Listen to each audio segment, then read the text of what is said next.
Ranchi press club Bharat का पहला ऐसा प्रेस क्लब बना जिसके अंतर्गत कोविड में पत्रकारों का निःशुल्क इलाज किया जाएगा। रांची प्रेस क्लब में Birsa Munda multi facility hospital खोला गया, जिसका उद्घाटन स्वास्थ्य मंत्री बन्ना गुप्ता द्वारा किया गया। 40 बेडों के इस अस्पताल में पत्रकारों की निःशुल्क इलाज की जाएगी। कोरोना महामारी को देखते हुए राज्य सरकार भरोसा दिला रही है कि वो पत्रकारों के साथ हर वक्त खड़ी है।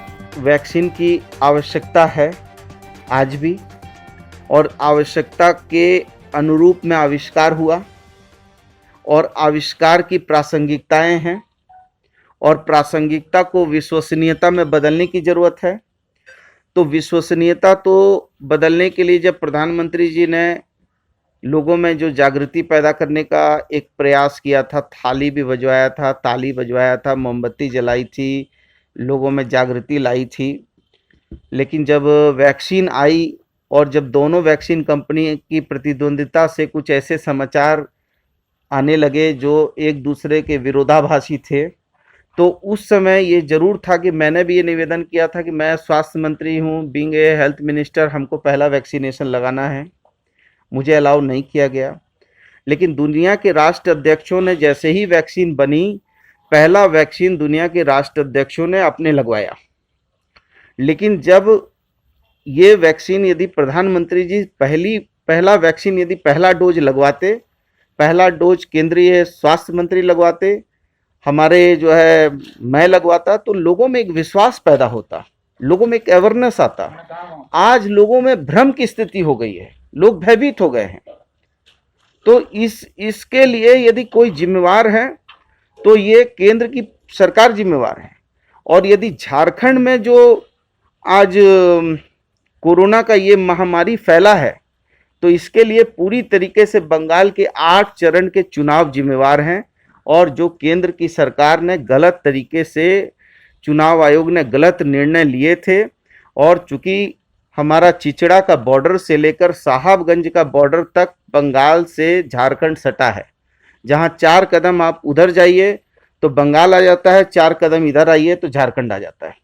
तो हमारा जो स्प्रेड हुआ है, इसके लिए ये बंगाल का जो चुनाव और जो प्रधानमंत्री जी ने चुनाव करवाया, 2 गज दूरी, मास्क जरूरी कहने वाले लोग, और इतना ज़्यादा प्रवचन और ब्रह्मा की तरह जो है उपदेश देने वाले लोग, वो कहते हैं कि पर उपदेश कुशल बहुत तेरे। दूसरे को उपदेश देना बड़ा आसान है, लेकिन जब अपनी बात आती है तो बस खुल्लम खुल्ला जो है, इतनी बड़ी बड़ी रैली हो गई, इतने बड़े बड़े प्रचार हो गए, 8 चरण का चुनाव हो गया। उसको यदि 8 चरण का चुनाव था तो दूसरे राज्यों में भी ऐसे ही इम्प्लीमेंट होता, लेकिन केवल बंगाल के लिए हुआ। तो ये कहीं ना कहीं बंगाल के चुनाव का दुष्परिणाम है कि झारखंड में ये बहुत तेज गति में स्प्रेड हुआ है।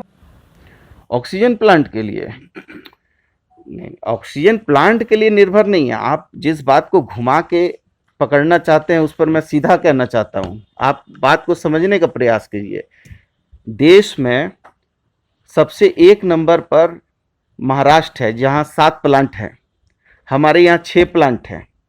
यूपी में एक भी प्लांट नहीं है, और यूपी देश का सबसे बड़ा राज्य है, और हम यूपी को सप्लाई करते हैं 90 टन, दिल्ली को सप्लाई करते हैं 80 टन, हरियाणा को सप्लाई करते हैं 80 टन, और हमारा झारखंड में हमको सरप्लस है ऑक्सीजन। लेकिन हमको जहाँ जहाँ पर ले जाना है ऑक्सीजन को, पूरे राज्य में जिस तरीके से सर्कुलेट करना है, उसके लिए हमको प्रॉब्लम आ रहा है, उस व्यवस्था के लिए प्रॉब्लम आ रहा है। लेकिन केंद्र की सरकार ने साइलोज बनाने के लिए तो अपने दोस्तों को पूरी व्यवस्था सौंप दी थी, लेकिन ये नहीं सोचा कि फर्स्ट फेज के बाद जो है सेकेंड फेज आएगा, तो सेकेंड फेज में ऑक्सीजन मस्ट होगा, तो ऑक्सीजन के लिए प्लांट बनाना चाहिए। लेकिन ये केंद्र सरकार की दूरदर्शी नीति नहीं है। और आज यदि 1057 यदि आप प्लांट का निर्धारण कर रहे हैं, तो वो प्लांट का जो निर्धारण आप कर रहे हैं, तो उसमें क्या हमारे झारखंड की हिस्सेदारी नहीं होगी? झारखंड का हमारा सुदूर जो गांव है, जो सुदूर इलाका है, जहां पर हमको रिफिलिंग में प्रॉब्लम हो रही है, यदि वहां खुद जनरेशन होने लगे ऑक्सीजन, तो हमारे वहां के लोगों को लाभ नहीं होगा।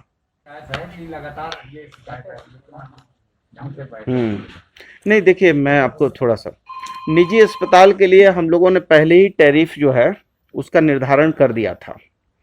और ये बात सही है कि बहुत सारे ऐसे निजी अस्पताल हैं जो बहुत मनमानी तरीके से पैसा अर्थ दोहन कर रहे हैं, इस आपदा को भी अर्थमोचन का जरिया बना दिए हैं। और जो टैरिफ हम लोगों ने निर्धारित की थी उससे कई गुना ज़्यादा पैसा ले रहे हैं।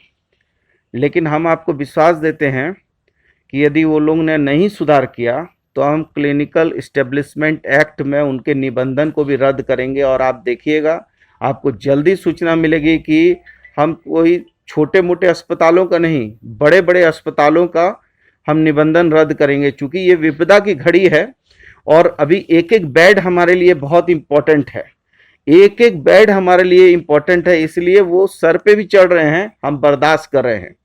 लेकिन बर्दाश्त की सीमा यदि हमारे झारखंड के लोग की जान माल की सुरक्षा यदि वो नहीं करेंगे और अर्थ दोहन करते रहेंगे और हमारी बात को अनसुना करेंगे तो हम कड़ी कार्रवाई करने से भी पीछे नहीं हटेंगे। स्वदेश वाणी।